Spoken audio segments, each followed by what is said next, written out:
rizqiin maallaqa hedduu argatuu qofaa miti. Adaba bareeda qabaatuun rizqiidha. Jaartii yookaan jaarsa gaarii yookaan ilmaan gaggaarii qabaachuun rizqiidha. Ilmii gaarii baratanii barsiisuun rizqiidha. Umrii dheeratanii cibaadaarra turuun rizqiidha. Kabaja namaa qabaatuun ulfina namaa qabaatuun rizqiidha. Qalbii gaarii waan rabbii jaalattu argatuun rizqiidha. Amala gaarii xabi'aa gaarii qabaachuun rizqiidha. Sodaa rabbii uffatuun rizqiidha. Caafiyaa qabaachuun rizqiidha.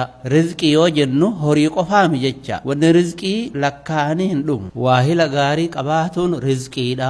Kana hunda ka caalu diin rabbii baratuudha. Islaamummaa qabaatuudha. Cibaadaa rabbiitiif halkanii guyyaa carraaquudha.